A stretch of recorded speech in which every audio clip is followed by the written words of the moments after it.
gentlemen, welcome to Retro Warriors episode 284. Woo. As always, I'm your host, Justin Baker, and as always, I'm joined by resident old bastard, Chris Saturn. Hi. Hi. I almost responded with housekeeping. It was a pause, and I was like, oh no, Discord cut off, and you're like, hi, it's me. Also, I am here. We do have housekeeping. I don't believe you anymore. Which is that there's no news in this episode. That's because true. We covered that last episode. I'm not going to explain it again. Recording schedules, things happening. You may notice that we're in the slot that was once occupied by Plant World. Plant World has been moved. Yeah. There's no news this episode because literally no news has happened since an hour and a half ago. So if it has, nobody told us because we were busy recording a podcast. Right. For all we know, everything happened. Yeah. Nintendo went out of business. Yep. Microsoft bought Nintendo, re-released the Super Nintendo, and the Dreamcast 2 is on shelves now. It's actually been on shelves for 6 months, but they released it exclusively into Five Below locations. It's part of a guerrilla marketing campaign because of the pandemic. Right. We didn't know. Also, it's $5 because Five Below, right. That's their whole gimmick. That's a good deal. Is it bad that whenever I first learned about Five Below and I was like, why is it called that? And they're like, well, everything costs $5 or less. And I was like, oh, so it's like a really expensive dollar store?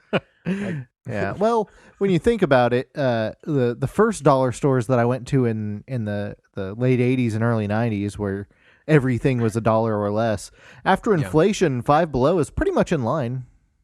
That's true. Let's do a video game podcast. What's that?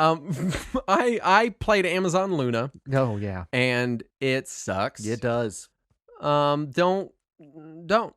Also, Amazon to launch Luna crashed the entire internet, presumably so we had nothing else to do other than play Amazon Luna games. I canceled my Luna before it charged me even once. I was gonna, but then I forgot. Oh. They banked on my laziness, and man, that's the right bet. Let me tell you. Yeah, because I did not remember. I canceled on day 2. I was gonna, and then I was like, maybe I'll play it again, and then I didn't. Well, the thing is, even if you canceled on day 2, they leave it active until it's billing time, so you still have those Saturn, 7 days. I get it. Okay, I'm dumb. You can cancel it right now, and you'll still have the next month. It sucks. The service sucks. Yeah. The game lineup's okay. I like the kind of Netflix style thing, which is the proper business model for a streaming service, Stadia. Oh, but don't you know that's just while it's in beta? Oh God! Because how are they fucking it up this bad? Because if you look in the settings of Luna, the current beta version, it tells you about what your purchases are, implying that you would also be able to purchase the games. Just like Stadia. So I'm expecting it to have an identical business model to Stadia. It sucks. You know what doesn't suck? Cyberpunk 2077. I bought that, and I've played about 4 hours of it. And my verdict is, it's pretty fun. Yeah. Pretty fun game. How would you compare it to, say, Bubble Bobble? I'd say... Similar? It's basically the same game. Okay. Yeah. All right. It's pretty much Bubble Bobble. Okay, cool. But instead of bubbles, it's Cyberpunk. And instead of Bub and Bob, it's a city of people. Oh, okay. What if I had always wanted to design custom genitals for Bub? Is that a thing I could do in Cyberpunk? Yes, I recommend penis number 2. If you're picking one, I'm playing in genitals off mode. That's good. Because I said, no, I will abstain from genitals in this game. And so it has no genitals. Yeah. It's fun. Everyone's kind of freaking out about it right now. Yeah. There's a lot of Discord. It's been filling up our Discord the last couple days. It's been filling up the internet the last few days. Yeah. And my verdict is it's pretty darn fun, cyberpunky, stealthy, Deus Ex Mankind Divided feeling action game. And I feel like, I feel like, and I will continue to maintain that the reason it is getting so much acclaim is because of the cyberpunk aesthetic. How well they really nailed that, like, William Gibson-esque version of cyberpunk, which is kind of hard to find. Are you trying to tell me that Cyberpunk is a cyberpunk game? It is. Oh. Cyberpunk was originally a tabletop role-playing game and continues to be one. Right. Also, cyberpunk is an aesthetic, right, attributed to originally in literature. William Gibson is kind of treated as sort of the godfather of cyberpunk, although there were earlier works. I won't get into all of that. I like cyberpunk a lot. All I wanted Cyberpunk 2077 to be was I wanted Deus Ex, like the Mankind Divided, the new Deus Ex. Right. I wanted Deus Ex, but with like neon everything. That's what I wanted. And you know what? It kind of is that. Yeah. It's pretty fun. I play it just like I played Human Revolution and Mankind Divided, which is I stealth around, and then when they see me, I go guns blazing and hack everything and shoot everyone, and it's fun. It's a fun game. It's not so far groundbreaking. I've run into some graphical bugs, but I have been hearing a lot about a lot of bugs for a game that was delayed so much and there was so much crunch time. It is pretty depressing to hear how many bugs people are encountering. Yeah, it's frustrating. They've already had massive patches. Granted, the only bugs I've seen have been very minor graphical ones, and they've been pretty few and far between. I would say the console ports were hit worse with bugs. Yeah. And I was gonna say I am playing the PC version. So far, I've not seen anything that I wouldn't expect from a game that just came out a couple days ago, as far as some graphical glitches. But yeah, I am on the PC version, which I presume is the premier version of the game. You remember when we could play a game on release day and not have a bunch of graphical glitches? Honestly, barely. I feel like Bethesda really lowered the bar on that one for everybody. I'm having a good time with it. It's a fun first person shooty gun, stealthy, hacking, actiony game. Nice. It's a good time. I've seen a lot of people kind of draw comparisons to Grand Theft Auto, which I guess I could kind of see. It feels a little Grand Theft Auto-y when you're driving around from point to point in your car. But it's just a good game. I still maintain it's that neon-soaked cyberpunk aesthetic. That's what is so exciting about it, because there's a lot of cyberpunk games. Deus Ex technically is, but it does this weird like gray-brown paramilitary version of cyberpunk, right? Which I think was largely due to the available technology when the first Deus Ex came out, right? But then you have like Shadowrun, the Shadowrun games, but even those are still kind of more military-y feeling. It's fair. Than the kind of like Blade Runner-esque Neo Tokyo neon signs, triangle-shaped earring, faux proto 80s version of cyberpunk, right? Which is personally my favorite. That's fair. I back you up on that.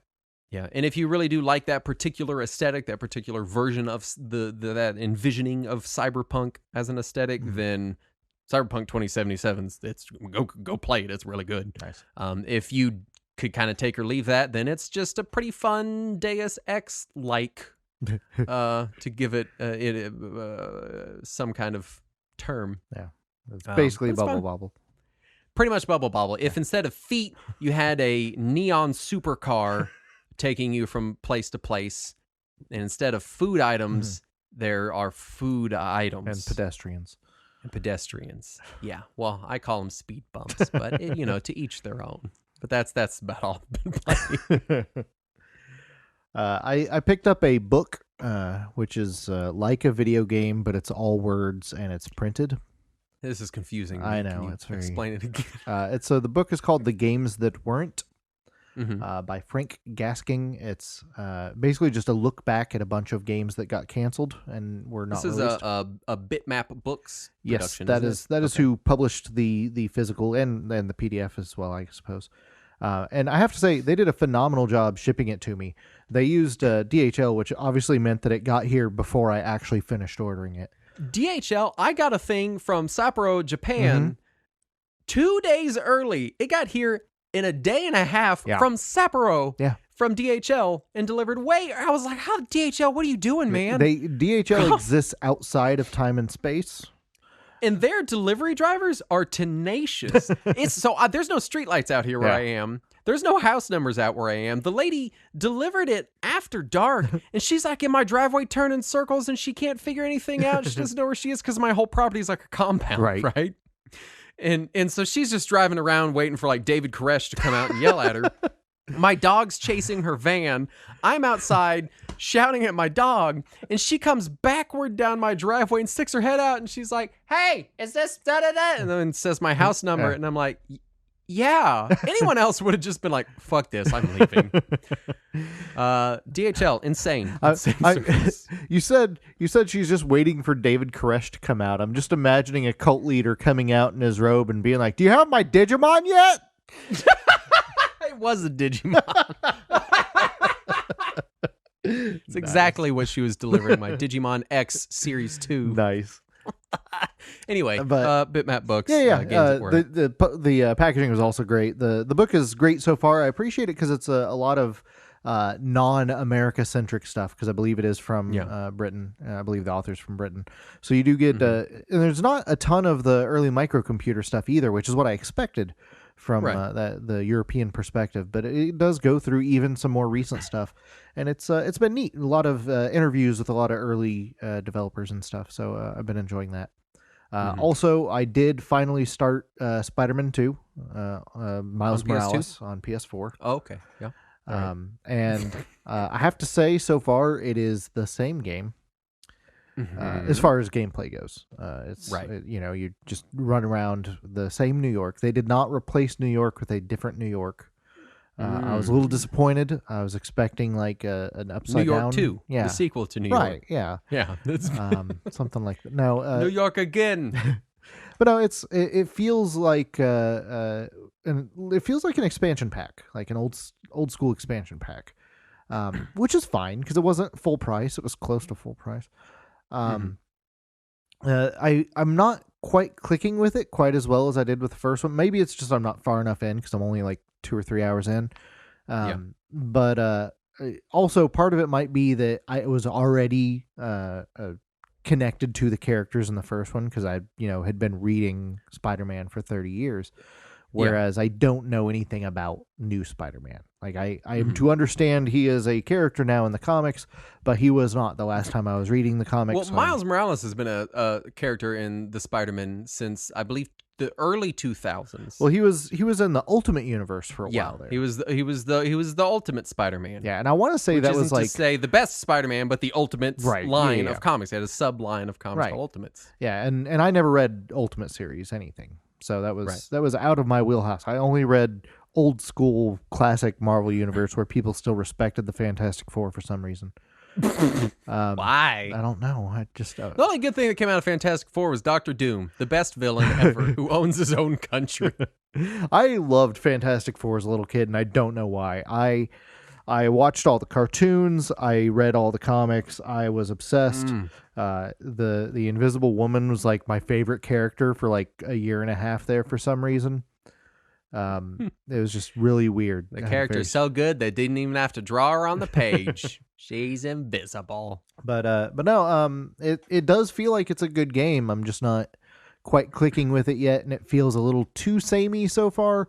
It has introduced a couple of new abilities, which it has already referred to as Venom abilities, which makes me think maybe a Venom thing is going to happen later. You don't say. I know. I've got some, quite a leap you've made there, Saturn. It's some precognition. That's what it is. We need you to collect all these Rhino trophies and then guess who may show up later. That was the very first villain that you encounter is Rhino. Fucking Rhino. Yeah. What's your power? I'm a rhino.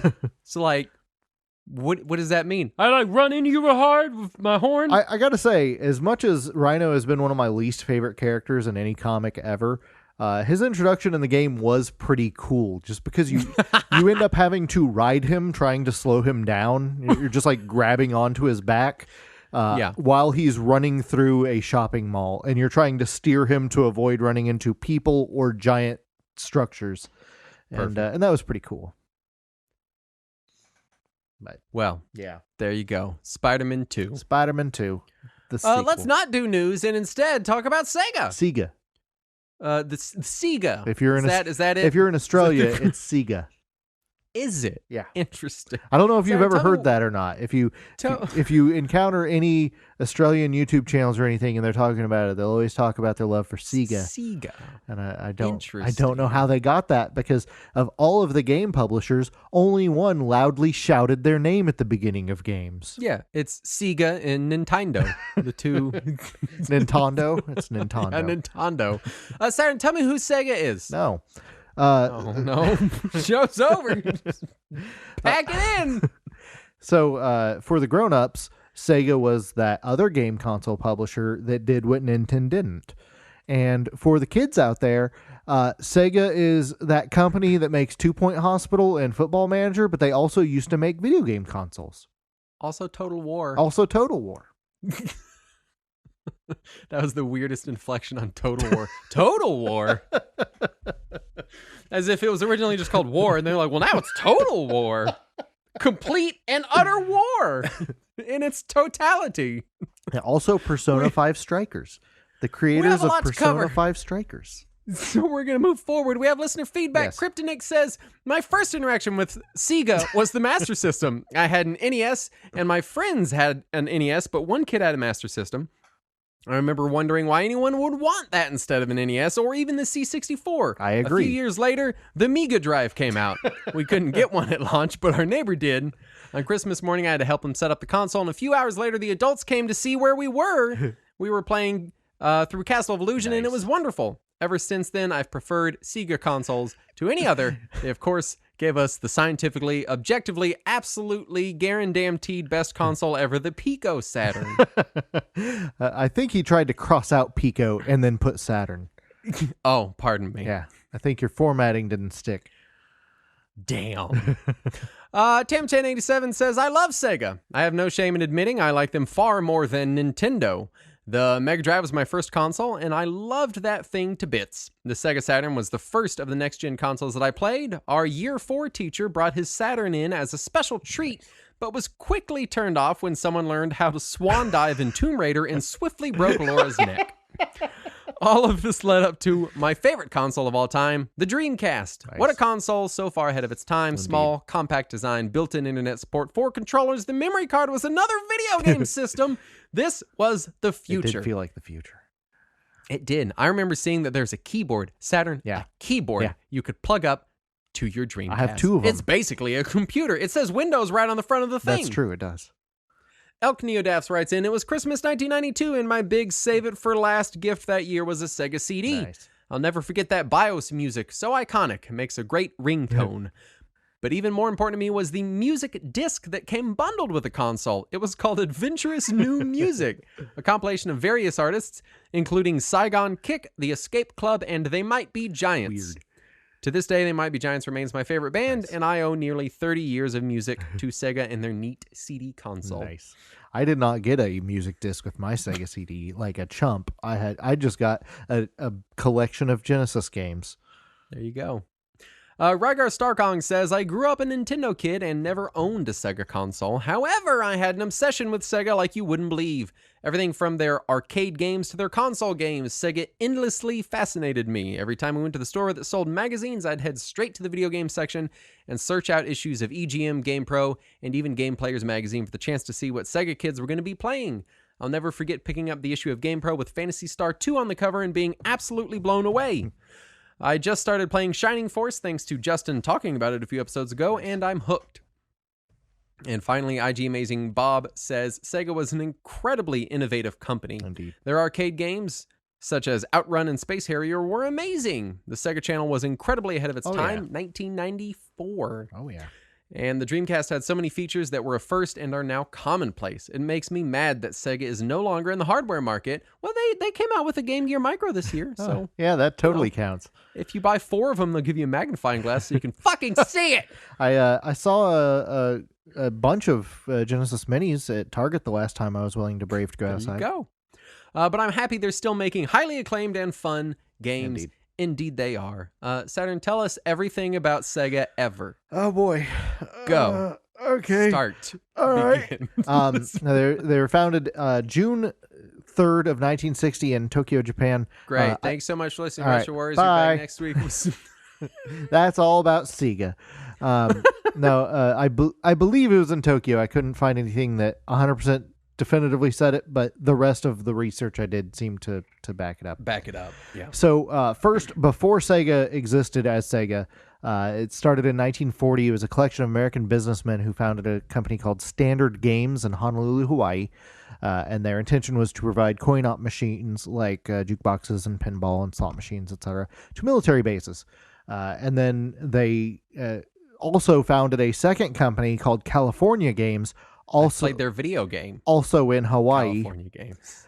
And then both the companies were dissolved and unified into a new company in 46 called Service Games. And when the U.S. Army no longer allowed slot machines on its bases, the Army sold all their slot inventory to Service Games, who repaired and resold them to others. And then in 1951, the U.S. government passed the Transportation of Gambling Devices Act, which outlawed slot machines in U.S. territories without other specific regulations in place. And so two employees of Service Games were sent to Tokyo to try to peddle off all their unwanted slot machines. We don't want them, do you? Yeah. I guess. And that was what led to the formation of Service Games Japan, which was later known as Sega, as an abbreviation of the first two letters of both of those words. Games, I've heard of them. Yes. And they first started using that name in 1954 when they printed it on a slot machine. And after they got out of some charges of bribery and tax evasion, which I really wanted to learn more about. Right to the fun stuff. They wasted no time. Right? Like, we'll take your slot machines. We'll also do some crime. just full on. Every website I found that referenced this was like, for more information, buy this book that's been out of print for 18 years. And and the big encyclopedia of tax evasion and bribery. Pretty much. Volume S. Yeah. This is just the Sega volume. But no, they get out of their charges of bribery and tax evasion between 59 and 60. And then they were banned from U.S. air bases in Japan and the Philippines because of all of that. Mm-hmm. And to further distance themselves from those charges, the company was fully dissolved in March of 1960, and two new companies were formed to then immediately purchase the assets of that company and essentially just continue it forward. So I'm assuming they were U.S. charges? Yes. Hence the banning from U.S. air bases in Japan and the Philippines that they were that appears to be the case. Trying to get away from. Okay. That makes from what little sense. I could tell, it was maybe that they were hiding some of their income in Japan and other territories where they had made divisions. Yeah. I know you mean like hiding it for like tax purposes, but I just imagine it's like under a rock. Yeah, there's a dragon on top. Yeah, they're like, we don't know when we have no idea. So the two new companies that were formed were I'm going to mispronounce both of these. You have Nihon Goraku Busen, which is the division that continued to operate jukeboxes and distribute these devices, other coin ops, and they would use the business name Ultimatic, apparently because they didn't think people knew how to pronounce Nihon Goraku Busan. You don't say. Yeah. And then the other company was Nihon Kikai Seizo, who continued manufacturing and selling slot machines, and they got to keep the name Sega. And also, independent of all this, David Rosen founded a company called Rosen Enterprises in 54 in Hawaii, and he was importing mechanical games from the U.S. Japan, like mechanical gun games and stuff like that. Yeah, for people that don't know, you'd see before arcades were a thing, you still had arcades that were right. Physical games, prize games, gun games, just little shooting galleries and stuff. Mechanical type games were very common. Yeah, and he started bringing those to Japan around 57, from what I could tell, and According to him, between import and duty costs, the games would cost more than 3 times their cost in the U.S., but would still be quickly profitable due to how much disposable income there was in Japan at that time. Yeah. And then by 65, Nihon Goraku Busan had acquired Rosen Enterprises and then changed their name to Sega Enterprises. And Rosen was the new CEO. And they, in order to save costs on the repairs on all these machines coming into Japan, they started manufacturing their own replacement parts for all these imported machines, which ultimately led to them just making their own machines by the 60s. Right. By the late 60s, anyway. And their first big hit was a game called Periscope, which was an electromechanical submarine simulator that was eventually exported to the U.S. and Europe. And I found some records saying it was the first U.S. arcade game to cost $0.25 to play. That's how much groceries cost then. Yeah, pretty much. Full grocery trip, $0.25. Periscope is a very well-known Yes. arcade game. Very, very famous arcade game. Not for being really good, but in the history of arcades, you see Periscope pop up a lot. Right. And when they were trying to continue to get bigger, Rosen authorized selling the company to the U.S. mega super ultra media conglomerate Gulf Western, who you probably recognize from the Paramount logo from all of the 70s and 80s. No. Oh. But continue. Yeah, they also owned Desilu and a bunch of film and television studios in the U.S. Yeah. And they kept They kept Sega going. They allowed the company to grow, and Rosen himself got shuffled around throughout the company to various leadership roles within Gulf and Western. And then he convinced the chairman of Gulf and Western to allow Sega to go public, but they would only do it if they merged it with a different division of Gulf Western, which was then also renamed to Sega Enterprises. And everything I read about this whole period just sounded like a bunch of lawyers like fluffing each other. I'll be. Hey, you want to get together and do some fluffing? Yeah, sure. Okay. Objection. Okay. It's to be honest, I before this episode, I knew nothing about Sega to begin with. Yeah. I just assumed the history was like, well, it's a Japanese company and they were founded and then they made games. And it is very much not that. No, none of that. Very weird and strange and back and forth, right? And I don't even know what to think. Yeah, then it starts to get less weird. This is the beginning of the less weird. In the late 70s, yes, basically right before they're like, we make video games now. Right. They started to get into video games because they opened they had already started to get in video games, but in the late 70s, they did open this big arcade center, 125 game arcade center in Sapporo, Japan, where your Tamagotchi came from. Sorry, your Digimon came from. Oh, well, both my Tamagotchi and my Digimon came from there. They all came from there. And then they teamed up with Toho Films to make another arcade center in Nagasaki. And then they purchased this U.S. arcade owner called Kingdom of Oz to try to get arcades opened in America under their banner. And this was the American, one of the earliest American arcade boom, video arcade boom, I should say, was in this era. Yeah, and they called their U.S. arcade Sega Centers, makes sense. But they also started a chain to compete with Chuck E. Cheese, and they called it PJ Pizzazz. The PJ Pizzazz Family Entertainment Center. That sounds like a kid-friendly name for like child protective services. Oh, come on, son. We're just going down to the PJ Pizzazz Family Entertainment Center and just get this all sorted right out. Don't you worry. Just I imagine it would have like the Rockafire explosion, but like the hillbilly version. Yeah. That's what I don't expect. even just the PJ Pizzazz Family Entertainment Center. I couldn't leave PJ Pizzazz out. As I was trimming all this, I was like, no, that stays. That has to stay. Oh, man. What a terrible... that straight up sounds like The Simpsons making fun of Chuck E. Cheese. Bart, you want to go to PJ Pizzazz Family Entertainment Center? No. Hell no. Like just.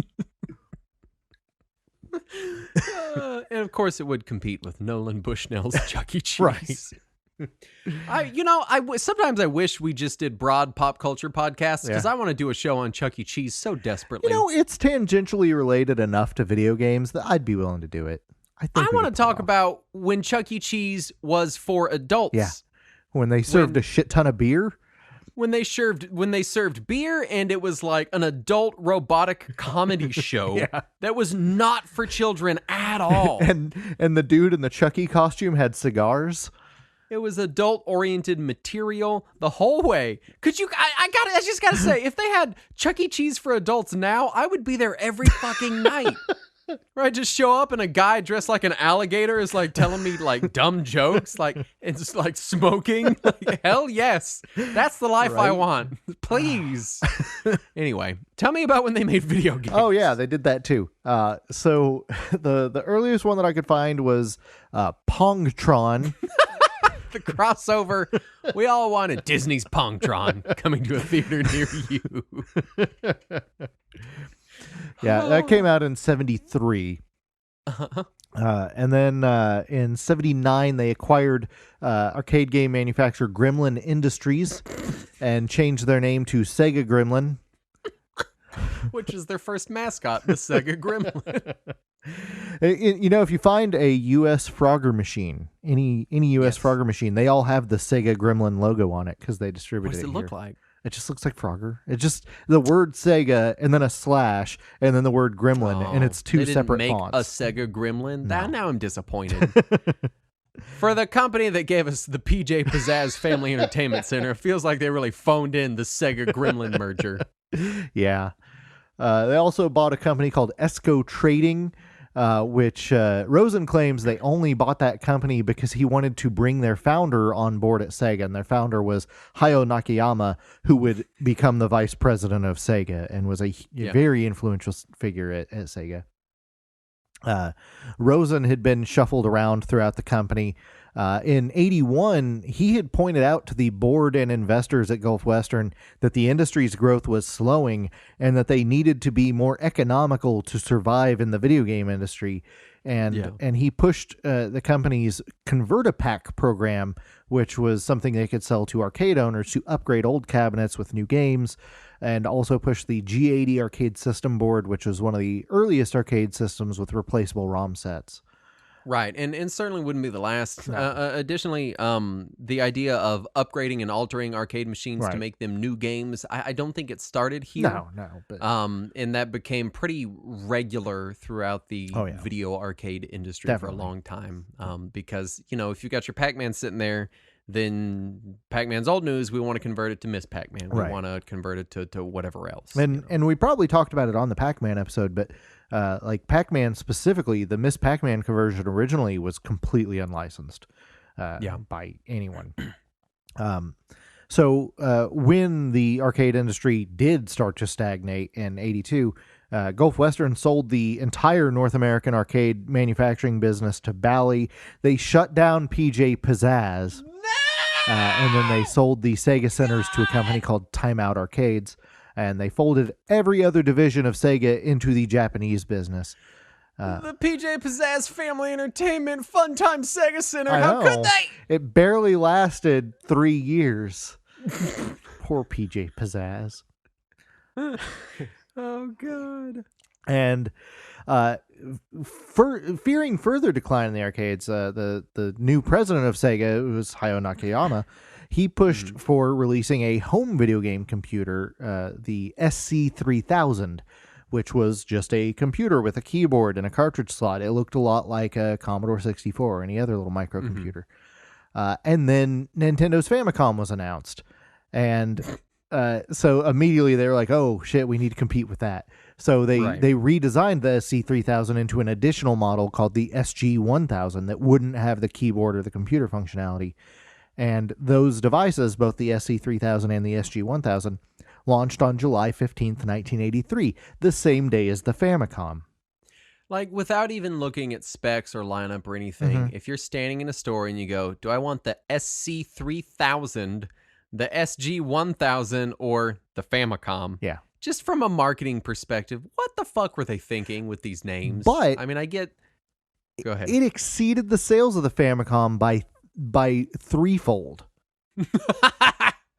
What? That first year, and never again. Isn't that just the name of the game for Sega? They shoot way ahead, and then they go, "What do we do?" And then they just lose it.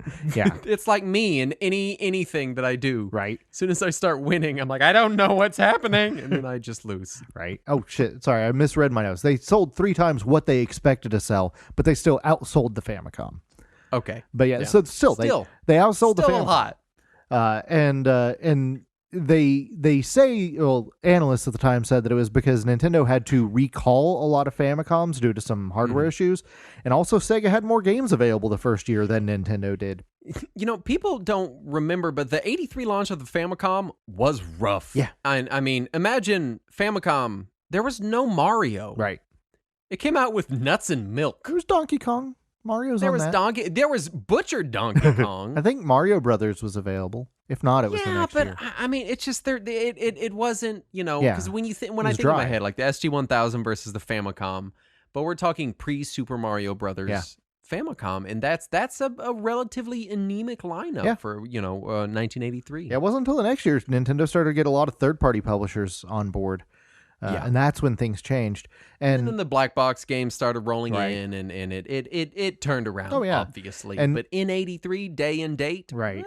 And Sega said that, somebody from Sega later said that the reason Nintendo was able to romance all those third-party publishers onto the Famicom was because Sega didn't want to allow any of their arcade competitors to publish things on their home console. Dumb. Yeah, and that bit them right in the ass. Yeah. Now Sega has to publish on everyone else's console. Oh. Take that, Sega! Take that, PJ Pizzazz!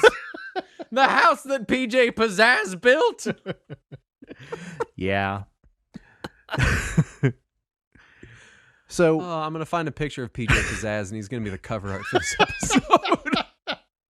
Perfect. Continue, please. So after they released the SG-1000, Gulf Western decided to get rid of all unnecessary divisions of their company.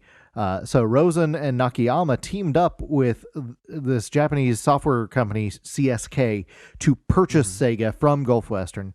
And the chairman of CSK, Isao Okawa, became the new chairman of Sega. He installed Nakayama as the new CEO, and Rosen just took an advisory position. He was quasi-retired already by this point. The SG-1000-2, the sequel, was released in July of 84. It was identical to the SG-1000, though the controllers were no longer permanently connected, so you could put in detachable controllers. That's good. You did it. Yay. It still beats Famicom. That's true.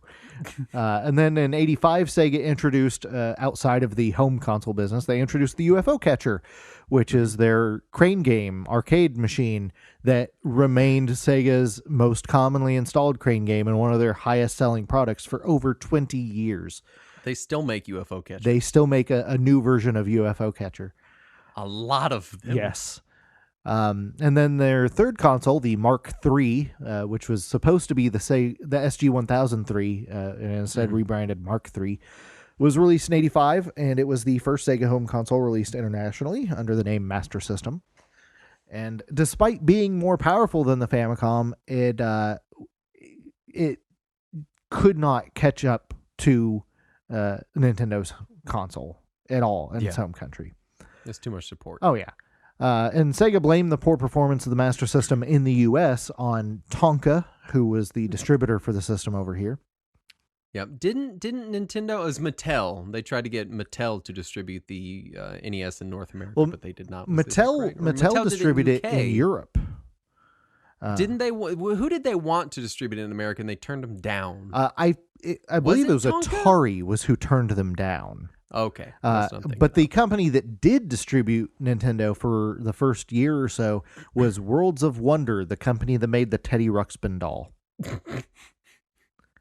So, that's a thing. But by the discontinuation of the Master System, it had sold over 1 million units in Japan, over 2 million in North America, which sounds okay, but that was way less than either Nintendo or Atari during that era. And it sold nearly 7 million units in Europe. No final sales numbers are available for Brazil since it's not yet been discontinued there.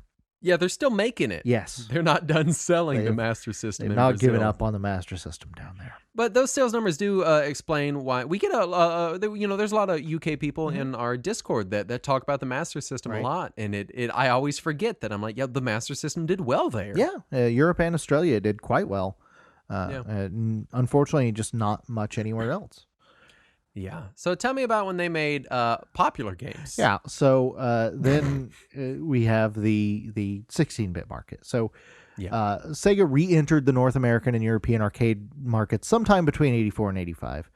And the two divisions, Europe and North America, began a friendly rivalry to see who could be more successful. And their first big hit after coming back to the West was Hang On, which was so popular they just couldn't meet the demand for it. It was incredibly popular. And if you haven't played Hang On, it's the motorcycle game. And, it's fun. And it was Super Hang On. The arcade version is one of my favorites. What a great game. And the arcade version of Hang On was one of the first arcade racing games where you got to sit in something that looked like the vehicle that you were racing. So there was a big... Which kind of, I don't know if Sega was a forerunner in that arena, but they were really big into specific arcade cabinets with very specific functions. And usually they'd have multiple versions. Like Space Harrier has like 4 or 5 different cabinet versions. Right. And there's some of them that the whole fucking thing moves, and there's some of them that's just a regular upright. Right. And it wasn't uncommon for them to do that for their arcade games. Sega was definitely a big fan of that. And Hang On, which was by Yu Suzuki, who we did a whole episode about, that did so well that it also led to Outrun, which was one of the most popular games in arcades that year. Sega attributed those two games as not only a turning point for their arcade business, but as a signal of the end of the crash of 83. I'm glad Sega was allowed to declare the end of that. Thanks, Sega, for ending the I like to imagine PJ Pizzazz gave a press conference, declared the end of the video game market crash. Oh, I'm glad he could come back for it. He came out of retirement. Yeah. We did, because we're kind of getting into Mega Drive territory. We did a very in-depth episode on the Genesis / Mega Drive, so we're really kind of speed through the hard data, which is it came out in 1988. Right. In Japan 1 week following the release of Super Mario Bros. 3. Good job, Sega. Despite positive reviews, they only sold 400,000 units in the first year and couldn't catch up to the Famicom. Yeah. The Famicom. Yeah. In Japan, console remained third place behind the Super Famicom and PC Engine throughout the 16-bit era. It was a different story for America, but we will get to that. In 89, they announced the console would be coming to North America as the Genesis. Sega of America created North American sales and marketing in the 6 months leading up to the console in August of 89. And despite aggressive marketing and poaching former talent from Atari, the console didn't meet its goals of 1 million units in the first year, only reaching 500,000. And then we get to talk about our good buddy Tom Kalinske, who we've talked about previously. It's true. He was brought in as the CEO of Sega of America, and he implemented his 4-point plan, which we also talked about on the Genesis episode. But to reiterate, he wanted to reduce the console's price, form a U.S. division to make Western-centric games, expand on the unsuccessful aggressive advertising, and wanted to replace Altered Beast as the pack-in title with a newly announced game, Sonic the Hedgehog. Right. I don't know if we covered this next bit, but I'd like to cover it because we do have time. Yeah. In an internal contest to create a mascot to compete with Mario, Naoto Oshima designed a teal hedgehog with red shoes called Mr. Needle Mouse. He hangs out with PJ Pizzazz behind the 7-Eleven. Yeah, I don't know why they didn't pick PJ Pizzazz. I'm a little offended. Yuji Naka created a tech demo featuring the character, renamed it Sonic the Hedgehog. Right. And Saturn, you found this on the internet. Yeah. And I have heard this before, and this sounds like bullshit. So I'll read the quote you have in here. Quote, Sonic's blue pit, and this is from Wikipedia. Yeah. Sonic's blue pigmentation was chosen to match Sega's cobalt blue logo, and his shoes were a concept evolved from a design inspired by Michael Jackson's boots, with the addition of the color red, which was inspired by both the Santa Claus and the contrast of those colors on Jackson's '87 album Bad. His personality was based on then Arkansas governor and presidential candidate Bill Clinton's can-do attitude. Let me fucking tell you, that is some bullshit if I've ever heard it in my life. I always saw a little bit of Clinton whenever I'd look at Sonic. It's basically right there. I definitely think Sonic could stabilize relations with China. Well, he's got the rings for it. So that was, I believe that was, yeah. So here's the thing. You see this, I've seen this a lot with, and it may just be that I've noticed it a lot, and it may just be a worldwide thing, but I've seen it a lot with Japanese companies. They take something that they've made and they invent retroactively some sort of like intricate explanation for exactly where every element came from, and it always sounds like bullshit to me because it just sounds like them trying to come up with a reason or an excuse to make it feel more impactful than it is, which is, I don't know, it looks cool. It's a blue hedgehog, he runs fast. The rest of that, I'm sorry. It really sounds like bullshit. And I may be wrong. It might not be. They may have it well documented that in fucking 1990, Tom Kalinske was sitting down like, all right, we've got Michael Jackson's shoes. Okay, Michael Jackson's shoes, Bill Clinton, Michael Jackson, red, hedgehog. Like, you know, that could have been. I would have 100% believed it if they had said that it was based on the popularity of Michael Jackson and Bart Simpson. If they had said that, I'd have been like, I can see that. I can see how that happened. But when they're like, no, we took the color of Sega and the shoes of Michael Jackson and the essence of William Jefferson Clinton. I really want to see like Tom Kalinske like standing in front of like a big board on the wall, like smoking, like you could tell he's sweaty, his sleeves rolled up, his tie's all jacked up, and he's just got yarn and push pins connecting pictures of Bill Clinton to Michael Jackson's shoes to the Sega logo, like he's trying to fucking make it work. And the thing is, like the bit that I found this on, I can't remember if it was on the Sega article or the history of Sega. I had like 12 Wikipedia articles open as I was looking at this, and then a bunch of other Sega websites and Sega fan sites and all this bullshit. And I want to say that specific quote where they were talking about the inspiration for Sega came from someone from Sega of Japan. Yeah. That they were the ones that said that they were inspired by Bill Clinton. Yeah, I'm telling you, that's I don't know why it's some bullshit thing. It's Mr. Needle Mouse. That's where it came from.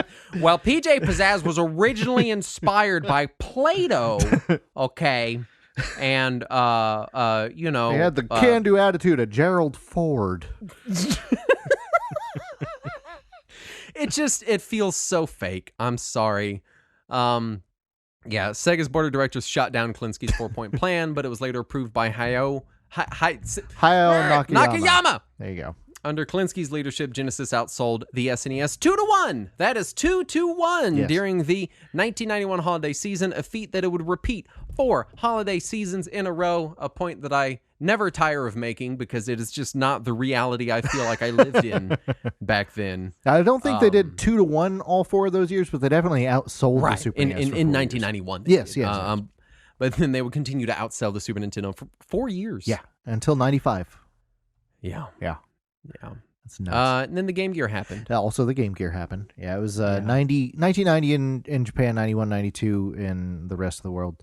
And it did sell 11 million units over its lifetime worldwide. That's because they sold it for 15 years for $1. Pretty much. It was. If you make it cheap enough and sell it long enough, you will sell a lot of them. Right? That's the rule. And I don't think we need to say why it failed. We all know it's battery life and also the games. Yeah, I mean, everyone I knew was super stoked about the color screen, though. No matter how blurry and bad it looks today, at the time it was amazing to see a portable with color screen. For sure, it was exciting. But it's the Game Gear. It had problems. Yeah. As a portable game console, it was problematic. Yes. As a game console, It was cool. Yeah, it was really neat. So, yeah. And then in 91 or 92, 93 internationally, they brought out the Sega CD or the Segmeg. The Siegmeig. The Siegmeig. It was, of course, an optional upgrade for the Mega Drive or Genesis, which we did a whole episode about. Yep. And it had a really high price point at release, and it had a really iffy library for a really long time. And it only ended up selling 2.24 million units worldwide by the time it was discontinued. Right. After the release of Mortal Kombat, or after the announcement of the console release of Mortal Kombat, Sega introduced the Video Game Ratings Council that would provide age ratings for video games based on any of their consoles. And they used this as proof in those congressional hearings that they were more responsible than Nintendo when it came to video game violence, which obviously was completely true. Yeah, what didn't they use one of these Sega light guns as a prop in one of those hearings to talk about how realistic? It was the Lethal Enforcer's gun. What is the name of it's like the Justifier. In my head I was like, it's Annihilator, Face Blaster, the term like something really brutal sounding. The Justifier. Yeah. Which honestly sounds pretty dark on its own. It's like, this is enough to justify what I'm about to do. The Sega Justifier. Brought to you by PJ Pizzazz Family Entertainment Center. I'm increasingly happy I did not cut that from these notes. But yeah, so the Mega Drive itself never really peaked in Japan, but Sega's arcade business did continue to do really well in Japan. They had more than 1,200 arcade locations open in 1993, just in Japan. And in 92, they introduced the Model 1 arcade system, which would go on to host Virtua Racing and Virtua Fighter and really brought polygons into the arcades. Yeah. Not a lot of them, but some polygons. Right, yeah. There was like 4 per game. There were a few polygons brought into the arcades on a preliminary basis. And if we like them, we'll bring in more. Yeah. And then things really started to go south. January 94, Sega of America began working on the 32X with Sega of Japan, which is the 32-bit add-on to the Genesis. It was accelerated because they were worried the Saturn wouldn't be available that year and they wouldn't be able to catch up to the head start given to the Atari Jaguar. Yeah, that was their big fear, was what if the Jaguar beats us? And the sad thing is, the Saturn was available that year. 32X would launch in the U.S. November 94, one day before the Japanese launch of the Saturn. The Japanese 32X would follow the next month. Europe received the 32X in 95 after all demand for the add-on had completely faded, presumably as a joke. But we're not sure. It was a gag gift. It was available at whatever the European equivalent of Spencer's Gifts is. Yeah, it came with a fruitcake and then your 32X and a copy of Calibri. That was it. That was the holiday package. The Saturn itself was in development for nearly 3 years before release and was the first Sega home console to completely sell through its inventory in Japan on release day. Yes. The port of Virtua Fighter sold at nearly a 1-to-1 attachment ratio with the console, which is a really big deal for a game that's not a pack-in. That's ludicrous. I think the next time we saw that was Breath of the Wild. Yeah.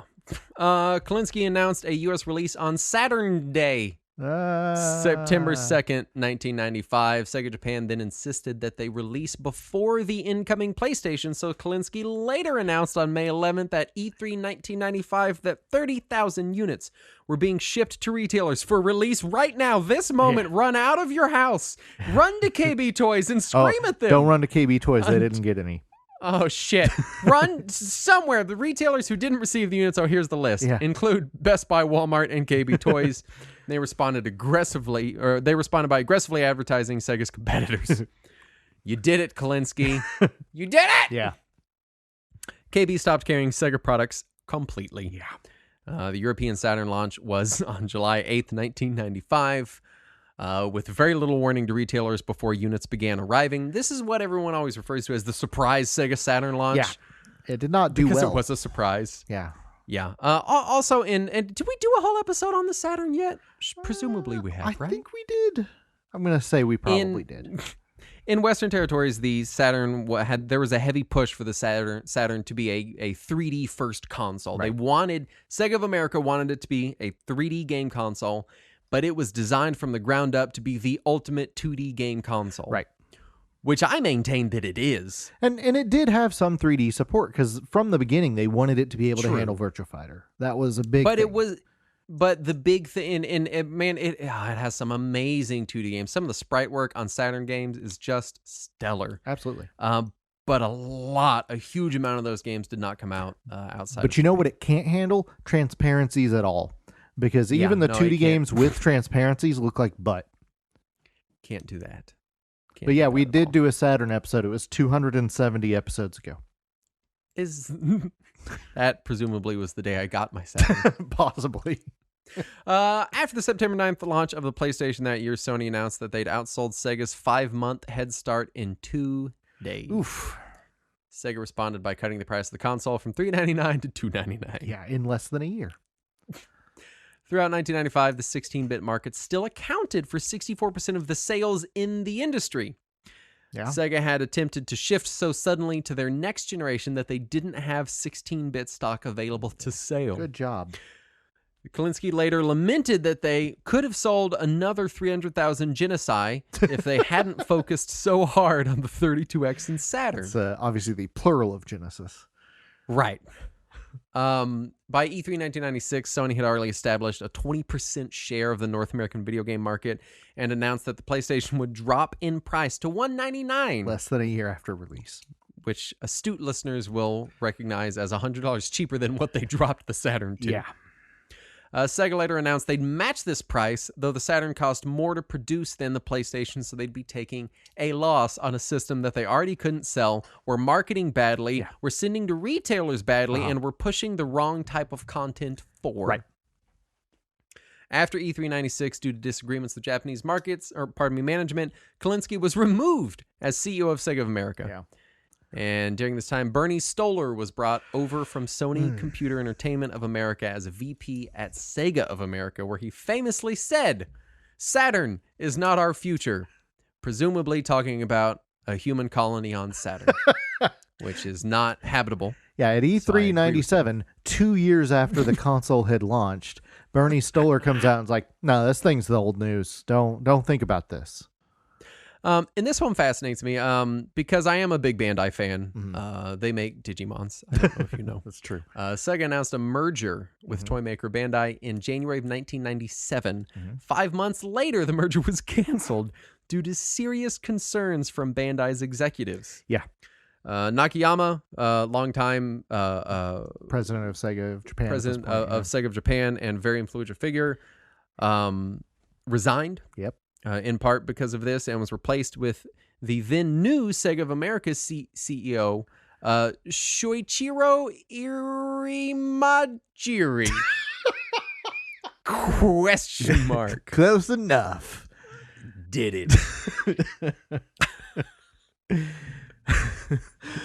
Bernie Stoller would move up to CEO of Sega of America. And if you want, there's a ton of reading material about that failed Bandai Sega merger. And the more you read about it, the worse it sounds.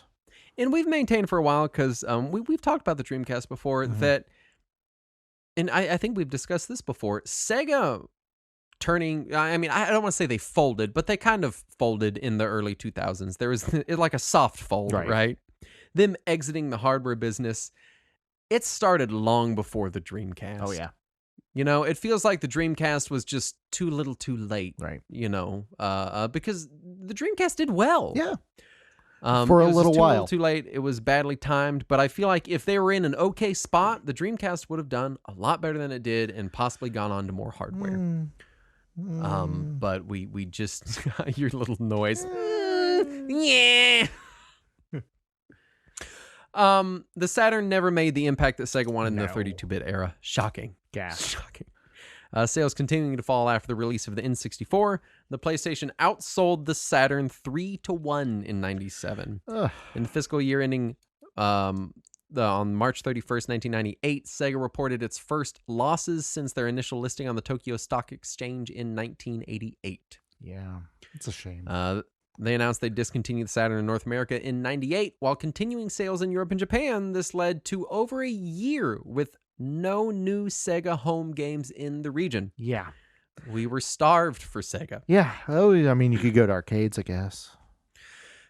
Yeah, I mean, it's an option. Yeah. It's there. You could do it. Yeah. Well, nobody was going to arcades anymore in the late 90s. Yeah, it was that post-fighting game explosion, right? Whenever they were starting to slouch again, a little bit. But they thought they were going to make a comeback with the Dreamcast. Yeah, it was. It should have been a comeback. It was expected to do incredibly well, but then at release there was a shortage of chips, and there was a lot of failures of Dreamcast hardware. So they had to cut their initial supply to 300,000 machines at launch, which didn't help things. Rough. Tell me where they ended up from there. Not great places. So by February of 99, they were over 100,000 units away from what was supposed to be a 1 million unit goal by February of 99. So they were not there. They did not make it. So they lowered the price of the console from 29,000 yen to 19,900 yen, which made the hardware unprofitable. In May of 99. They continue. What's that? I said a trend that they continued from doing it previously. Seriously. May of 99, Sega purchased sports game developer Visual Concepts for $10 million so that they could produce their own sports games for the Dreamcast. And because of that, EA announced they would not be developing games for the Dreamcast, as they would not be the sole sports brand on the console. Oh, petty to the very bitter end, EA. And on August 11th, Sega confirmed that Bernie Stoller had been fired, finally. And they announced that VP of Marketing Peter Moore would head the Dreamcast launch. A man who has never made a bad move in his career. Gross. Dreamcast launched in North America on 9/9/99 for $199. They sold 225,132 consoles on launch day. That's an exact ass number. Yeah. They were proud of that. Oh yeah, number. Peter Moore was very proud of it. I think the Dreamcast launch was the first of his ill-advised tattoos. I was about to say, I assume he got a tattoo to mark the occasion. I think there was a 9/9/99 tattoo. Oh God, of course there was. But yeah, they did increase to 500,000 units sold within 2 weeks. By November 4th, they announced that they had sold 1 million Dreamcasts. So that was less than 2 months. And they controlled 31% of the U.S. video game market for 1999, which was impressive for a company who hadn't had a console on the market for a year and a half. That's massive. Yeah. Console released in Europe on 14th of October 1999 and sold 500,000 units by Christmas, which is still pretty good. Sega of Europe revealed that they had reached 1 million units by the console's 1-year anniversary. And then things started to get interesting at Sega because they wanted to diversify development. And they broke the company into 9 different development studios. Those studios, we've mentioned on previous episodes, various studios from it. But they were given autonomy, and they were encouraged to experiment, which is why you see so many weird games in the early Dreamcast era. But the sales of the Dreamcast had already started to slow down by January of 2000, and continued poor sales led to a 42.88 billion yen loss for that fiscal year. It's 404 million US dollars. Is that all? Yeah. Peter Moore stated Did Peter Moore get a tattoo of that? This is Peter Moore rolling up his sleeve, negative 404 million. Yeah, 9999, and then below that, negative 404 million. Yeah, Peter Moore said that the Dreamcast would need to move another 5 million units in the U.S. in the year 2000 to remain viable. They sold 3 million despite massive price cuts. I think it had dropped to $79 at one point during that year. Yeah. And they also started giving out cash rebates. If you bought any game with the console, you'd get like $50 back. So January of 2001, which is a year and a few months after the release of the system. Sega announced it would be discontinued on March 31st, and they would begin developing games for competing platforms, which really was the end of the first major chapter of Sega's life.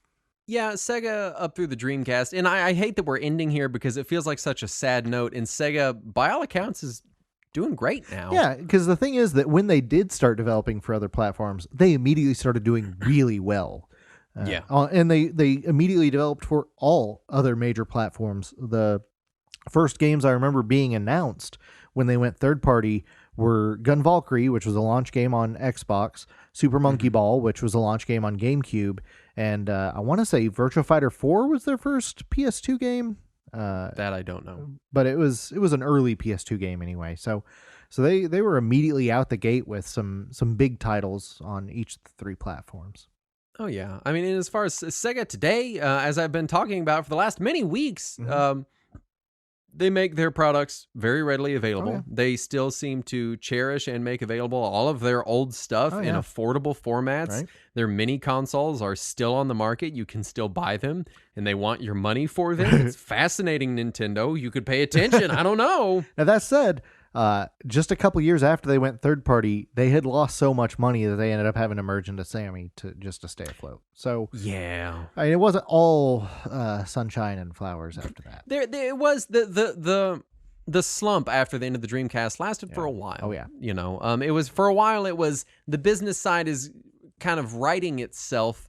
But we're not seeing that on the consumer side so much, aside from the occasional release. Right. Now they encompass a lot of really great things. They seem to habitually contract M2 to take care of all of their legacy content. Right.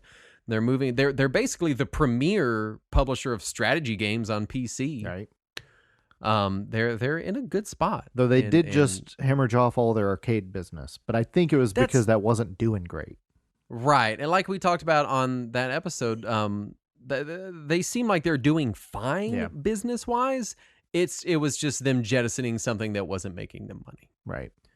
And if PJ Pizzazz Family Entertainment Super Turbo Fun Time Family Entertainment Center has taught us anything, it's that they're not afraid of the pivot. They will pivot forever to anything. They'll be selling like vape pens by the end of the year if they have to. They don't care. It'll be a little vape pen with a Sonic the Hedgehog, and when you vape, he lights up blue. I'd buy it. They'll pivot back into jukeboxes again. Yeah, so they'll recover. Oh, yeah. You know, I think Sega has, if nothing, proved that they can recover from a lot. Absolutely. And we're glad that they still exist as a video game company. Right. Because a lot of these companies, when they fold, they don't keep making video games. They start making pachinko machines, Konami. And the weird thing is Sega started there with making slot machines. And they've abandoned that more or less.